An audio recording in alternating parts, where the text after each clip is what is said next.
আলহামদুলিল্লাহ, অবশেষে আমার ছাগলের ঘরের মাচার কাজ সম্পূর্ণ হয়ে গেল। এই যে আমি আজকে আমার মাচার কাজ শেষ করলাম। তবে এখানে একটু কাজ এখনো বাকি আছে।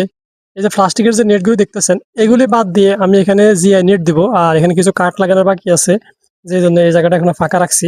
এটা আমি ঠিক ছাগল আনার আগে আগে এই কাজটা করে ফেলবো। আর মোটামুটি আমি বাকি সব কাজ করে ফেলছি।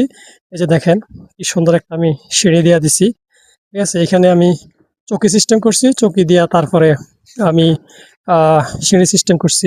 এই যে দেখাচ্ছি, দেখেন আমার ছাগলগুলা এই যে ভিতর থেকে জাস্ট আইসা এদিক দিয়ে আইসা এদিক দিয়ে নামবে, আবার এদিক দিয়ে উঠবে। একটু ভিতরে ঢুকে আপনাদেরকে দেখাই। এখানে আমি ভিতরে ঢুকতেছি, আপনাকে দেখাচ্ছি। এই যে এই আমার ছাগলের ঘর।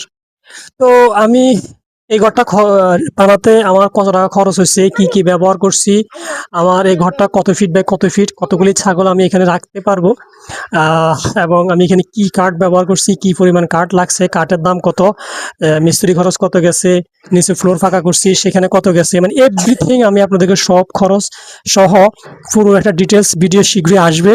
ঠিক আছে, তো আমার একটা যেহেতু মুরগির ঘর ছিল আগে, যে এগুলিতে প্লাস্টিকের নেট ছিল, এই প্লাস্টিকের নেটগুলো আমি খুলে ফেলবো, খুলে আমি এখানে জিআই নেট দিব।